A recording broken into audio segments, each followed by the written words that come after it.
They forced me to sign a prenup, but none of them saw my $80 million inheritance coming. Please stay with me as I tell you my story. My name is Emily Carter, I'm 28, and I grew up in Dallas with a simple dream: to design homes that made people feel safe and proud. I worked hard to become an architect, spending late nights on projects, surviving on coffee and determination. I wasn't born into money, but I was raised with love, and I thought that was enough. When I met Daniel Hayes, I believed I had finally found someone who loved me for who I was. He was handsome, successful, and came from a family that seemed perfect on the outside. His parents were polished, wealthy, and moved in circles I'd never been a part of. Daniel swept me off my feet, making me feel like I belonged in his world. For a while, I let myself believe I truly did. But reality started to creep in the moment he proposed. At first, it felt like a fairy tale: flowers, champagne, the promise of forever. Then came the conversation I wasn't prepared for. His parents invited me to their mansion one evening, and after some polite small talk, his mother slid a thick document across the table. She said calmly, "Before this marriage can move forward, we'll need you to sign this prenup. It's nothing personal, Emily. We just need to protect our family." The words stung like knives. I sat there frozen, while Daniel stayed silent beside me. His father added, "You're a sweet girl, but Daniel has worked hard for what he has, and we can't risk someone marrying into this family for the wrong reasons." I wanted to scream that I didn't care about their money, that I loved Daniel, not their fortune. But all I could do was swallow the lump in my throat and try to hold back tears. Later that night, I asked Daniel why he hadn't defended me. He hugged me and whispered, "It's just paperwork, Em. It doesn't change how I feel about you. Let's not let them ruin this." His words calmed me, but deep down, I couldn't shake the humiliation. I signed the prenup the next day with trembling hands, convincing myself love was worth more than pride. I told myself that sacrifices are part of marriage, and if this was the price of being with him, then so be it. I believed in our future together, even if his family didn't believe in me. What I didn't know then was that signing that paper wasn't the end of the story. It was only the beginning of a battle I never asked for, one that would show me just how cruel love can become when money and power are involved. The wedding day felt like a dream. I walked down the aisle telling myself love was stronger than all the doubts I carried in my chest. Daniel smiled as if nothing in the world could break us, and for a moment, I believed it. We exchanged vows, kissed, and promised forever. But in the back of my mind lingered the image of his parents watching me like they were waiting for me to make a mistake. Still, I convinced myself that once they saw how much I loved their son, they would learn to accept me. Married life started quietly. We moved into a beautiful home Daniel's family helped us buy, and I decorated every corner, hoping it would feel warm and welcoming. Daniel threw himself into his work, chasing opportunities and talking constantly about his family's business contacts. I had dreams too. I wanted to take on bigger projects as an architect, but soon I found myself setting my own ambitions aside. Daniel told me he needed me to support him, to handle the house, the schedules, and the little details of life so he could focus on his goals. I told myself it was temporary, that one day he would do the same for me. His parents visited often, and every time they came, I felt like an outsider in my own home.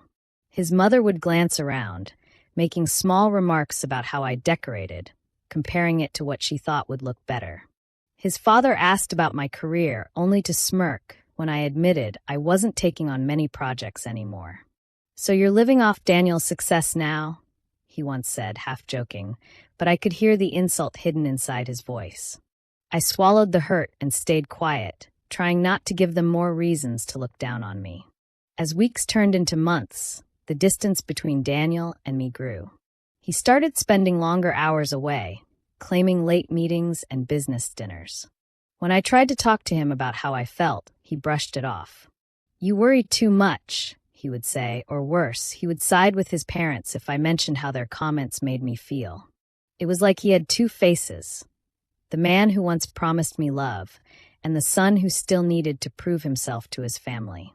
I tried to remind myself of the man I fell in love with, the one who held my hand and told me we could face anything together. But slowly, that man began to fade. Instead of partnership, I felt like I was carrying the marriage alone while his loyalty leaned toward them. I smiled at dinners, played the polite wife, and hid the ache in my chest. Somewhere inside me, a quiet voice whispered that maybe I wasn't his equal in his eyes. Maybe I was just someone convenient to stand beside him. I pushed that thought away, clinging to hope. But deep down, I couldn't ignore the feeling that something wasn't right, that love might not be enough to hold us together. One evening while sorting through laundry, I noticed Daniel's phone buzzing on the dresser. He usually kept it close, but that night he had left it behind. I glanced at the screen, and what I saw made my stomach drop. Messages from a woman I didn't know flashed across, full of playful words and private jokes. My heart raced as I scrolled further, finding emails that spoke of late-night meetings that clearly weren't about business. It felt like the ground beneath me had shifted.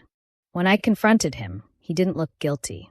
Instead, he laughed and called me paranoid. "You're imagining things, Emily," he said, grabbing his phone from my hands. "Don't twist every conversation into something it's not."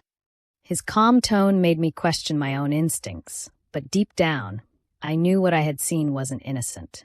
He turned the blame back on me, accusing me of snooping and being insecure.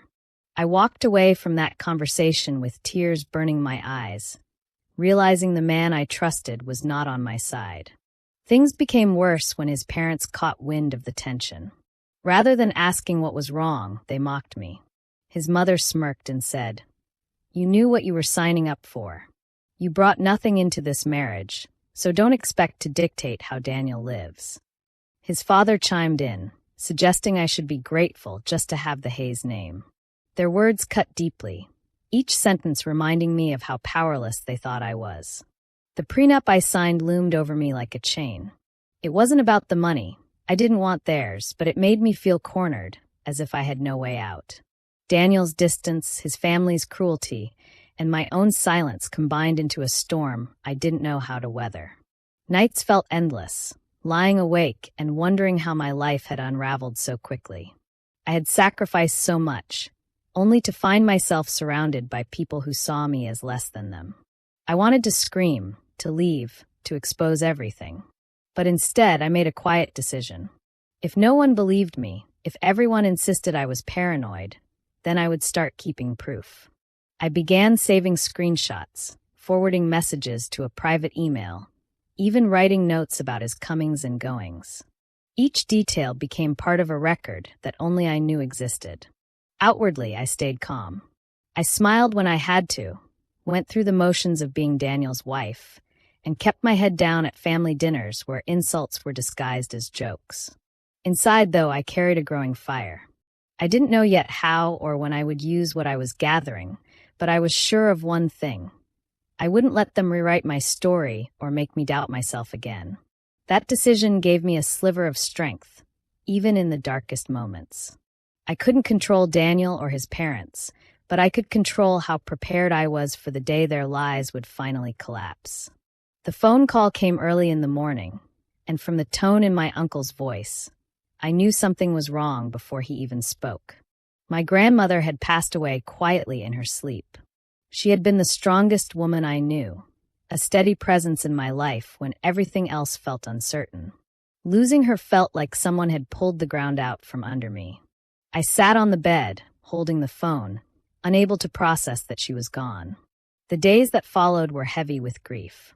I went back to my hometown to help with arrangements, surrounded by family and old friends who had loved her too. At the reading of her will, I expected a few personal keepsakes, maybe a little money saved aside.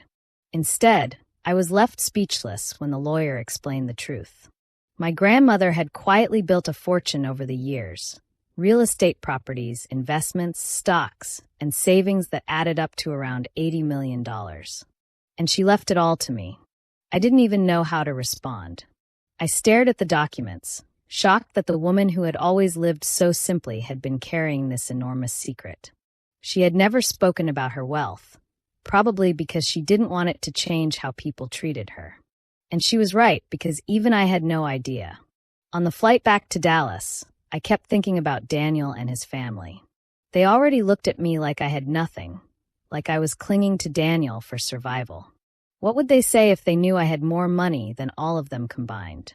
I had never mentioned my grandmother's financial position to Daniel because I wanted our relationship to be built on love, not on what I could provide. I had wanted to be chosen for me, not for what I could offer. Sitting alone in my living room that night, I finally saw something I hadn't before. The prenup that once felt like chains suddenly looked different. It didn't just protect Daniel and his family. It also protected me. Everything my grandmother had left me was completely separate, untouchable, and no one could twist the law to take it away. What they had forced me to sign might end up being my shield, not my weakness. But with that realization came fear.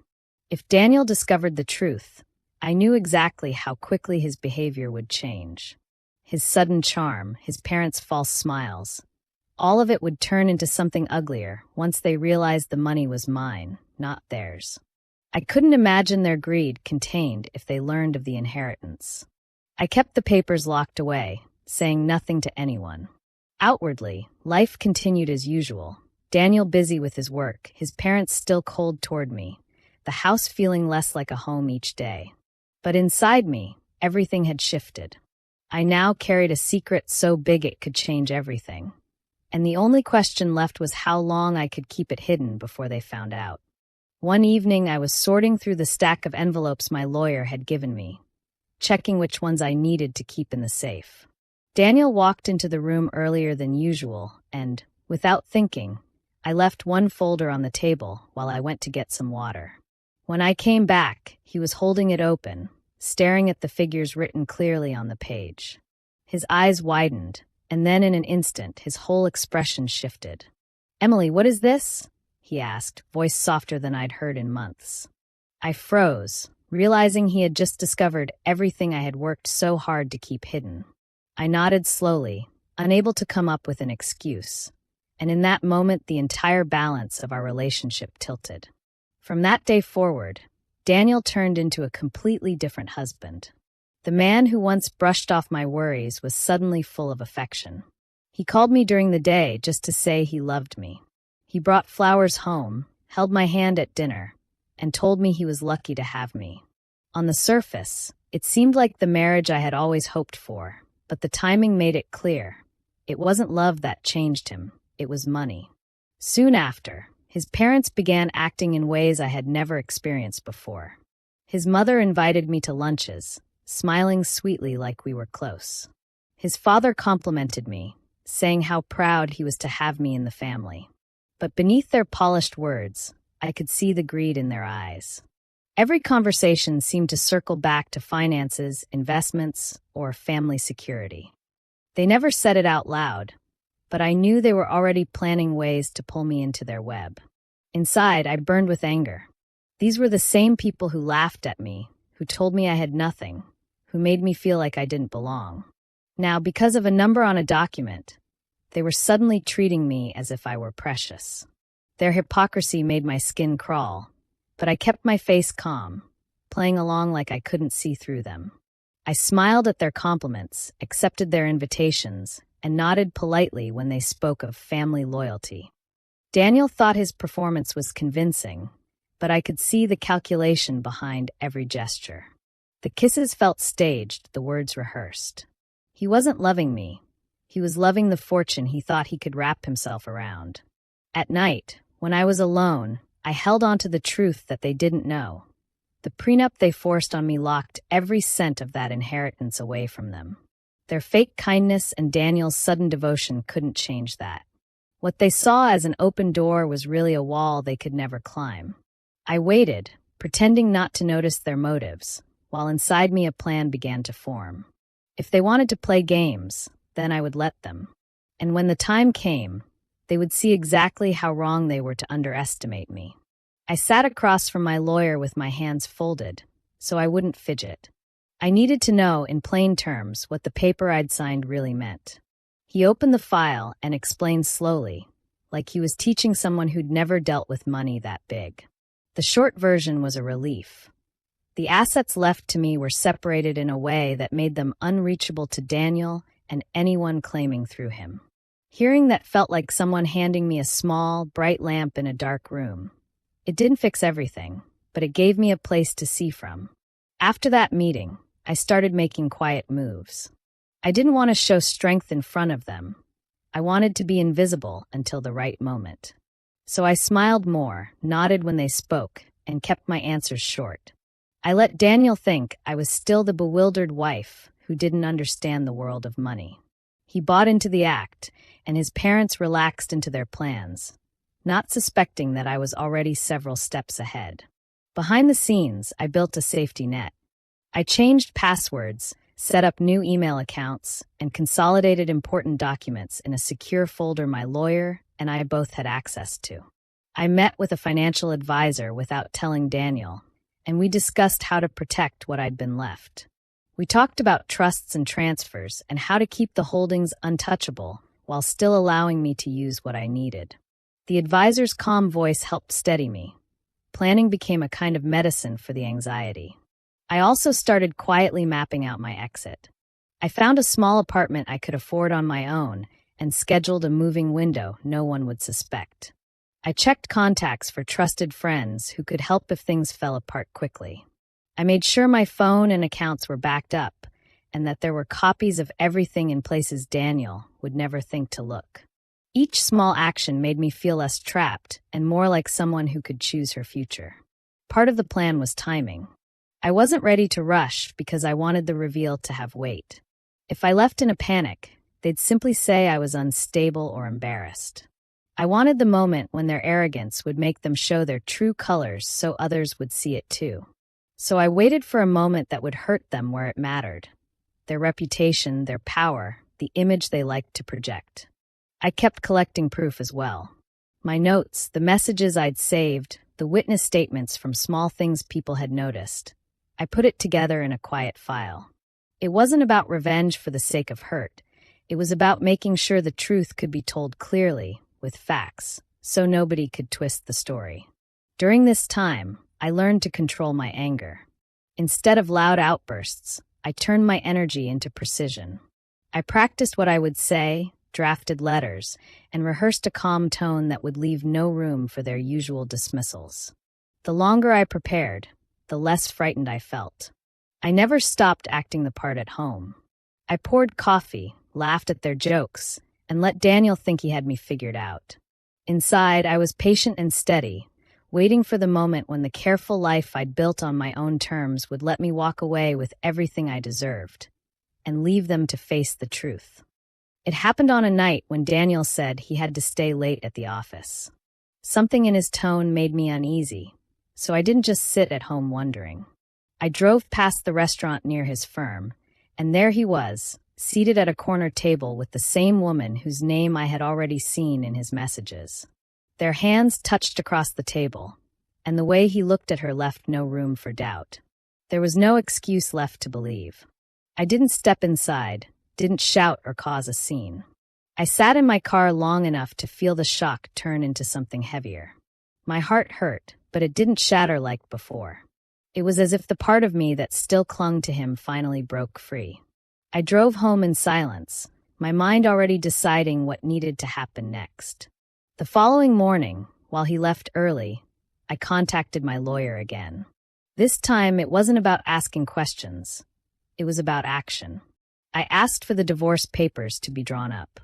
I wanted everything ready before I even mentioned it to him. It was no longer about saving a marriage. It was about saving myself. Meanwhile, life inside the Hayes circle didn't change much on the surface. His parents continued to treat me with the same cold superiority. They dismissed me in conversations, looked down on me during dinners, and made remarks that stung even though I tried not to react. To them, I was still the woman who added no value, the one they thought they had cornered with a contract. They had no idea what I had discovered, no idea how carefully I had prepared. Each insult they threw only fueled my determination. I didn't fight back or argue because I no longer needed their approval. My silence wasn't weakness anymore. It was planning. I had stopped hoping for kindness from them and stopped waiting for Daniel to be the man I once thought he was. What replaced it was something sharper than heartbreak. I still felt pain, of course. Seeing him with another woman, knowing he could betray me so easily, left scars. But that pain was layered now with the steady fire that kept me moving forward. It wasn't about crying in the dark or begging for answers anymore. It was about closing a chapter and making sure that when I left in a way they would never forget. At night, while Daniel slept soundly beside me, I would look at him and realize the love I once carried had turned to ashes. All that was left was clarity. He had chosen his path, and so had I. The papers were in motion, and soon, the walls he and his family built around me would come crashing down. Not because I screamed or fought, but because I had finally chosen myself over the illusion they tried to trap me in. I waited until the timing felt right, not in anger, not in haste. One evening, after dinner at the Hayes home, when everyone was gathered in the living room, I placed a folder on the coffee table. Daniel glanced at it, then at me, confused. His parents leaned in, curious, their expressions smug as if they already knew what I was about to say. My voice stayed steady as I told them I had filed for divorce. For a moment, silence filled the room. Then Daniel laughed, a short, sharp sound. His mother followed with a mocking smile.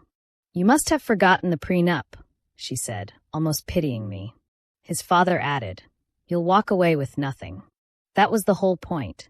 They all looked at me like I was a foolish child making a scene, certain they still had the upper hand. I didn't flinch. I opened the folder and slid a set of documents across the table. "I'm aware of the prenup," I said softly. "That's exactly why I'm not worried." Daniel leaned forward, confusion spreading across his face as he read the numbers in front of him. His mother's smile froze, and his father's confident tone cracked when he asked what it meant. "That," I explained, "is proof of the inheritance my grandmother left me. Roughly $80 million in real estate, investments, and assets. Protected fully under the same prenup you made me sign. Not a single penny of it belongs to Daniel or to this family." The air shifted instantly. Their laughter disappeared, replaced by stunned silence. Daniel's hand trembled slightly as he held the papers, and his parents sat speechless, pale, as if the floor had been pulled out from under them. They had mocked me, pushed me aside, and believed I had no value. Now they were staring at the truth they could never undo. I leaned back, calm and composed, letting them sit with the shock. Daniel finally stammered something about working things out, about us staying together, but his words rang hollow. The same man who had ignored me for months now wanted to plead, only because the money wasn't his to take. His parents tried to recover, throwing out weak attempts at kindness, but their insincerity was clearer than ever. For the first time, I wasn't the powerless one in the room. I had been treated like nothing, but in a single moment, the balance flipped. They couldn't touch me, couldn't control me, and certainly couldn't profit from me. Their faces told me everything. They knew the game was over. I didn't raise my voice or argue further. I simply stood, gathered my folder, and told them the papers were already in motion. Watching them sit frozen in their own shock was enough. For once, they understood that the woman they underestimated was the one holding all the power. Daniel didn't give up easily once the truth came out.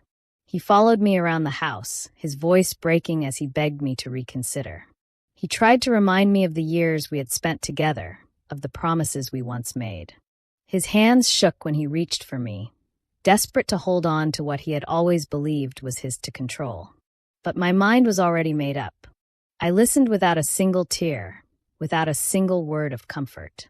His pleas no longer reached me, because I finally saw him for who he was. His parents were no better. At first, they pretended nothing had changed, but soon the reality set in. They weren't just losing me as a daughter-in-law. They were losing the future they thought they could secure through me. All those smug comments, all the times they looked down on me, now came back to haunt them. I could see it in their faces. Fear mixed with regret. For people who measured worth by money, realizing they had no claim to mine was unbearable. The divorce proceedings moved quickly. Daniel walked into the courtroom with his usual arrogance, but the evidence I brought stripped him bare. Pictures, messages, and hotel receipts were laid out in front of the judge. Every betrayal, every secret meeting, every lie was now public record. Daniel shifted uncomfortably in his chair as the weight of his choices crushed him.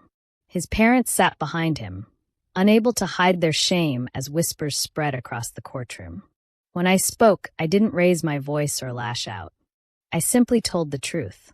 I explained how I had been treated, how the prenup they thought would ruin me actually protected everything that mattered. I described how Daniel broke our vows, not once but repeatedly, while I stayed silent until the time was right. My words weren't filled with anger, only clarity. That calmness made the blow hit harder. Daniel's lawyer tried to downplay his behavior, but the evidence was undeniable. The judge's expression grew colder with each piece revealed. By the end, there was nothing left of Daniel's image as a loyal husband. His reputation was torn apart in front of everyone, his credibility destroyed by his own actions. When it was over, I walked out of that courtroom feeling lighter than I had in years. Daniel called after me, but his voice no longer carried any weight. His parents avoided my eyes, their pride shattered, their ambitions ruined. I didn't celebrate, and I didn't look back. I simply moved forward, carrying only my strength and my freedom. Daniel had lost my love long before that day, but now he had lost everything else too: respect, dignity, and the future he thought was secure. And I had gained something far more valuable: peace. When the divorce was finalized, I finally felt free. For the first time in years, I woke up without fear of judgment or constant tension. I had my dignity, my independence, and the inheritance my grandmother had entrusted to me. Instead of letting bitterness take over, I chose to focus on building the life I always wanted. I returned to the career I had given up for Daniel. With time and effort, I found success on my own terms. Every decision I made was guided by my values, not by the expectations of someone else's family. I also honored my grandmother's memory by giving to the charities she deeply cared about: education, community housing, and women's shelters. Helping others brought me peace and reminded me why she always believed I was stronger than I realized. Looking back, I saw the relationship for what it really was. Love isn't supposed to come with manipulation or conditions. It isn't about control or power. I had been blinded by the idea of loyalty, but I learned that real strength comes from knowing when to walk away. I wasn't broken anymore. I was stronger, wiser, and finally in control of my own story. If you found my story powerful, please support our channel by subscribing, liking, and sharing. Your support means the world.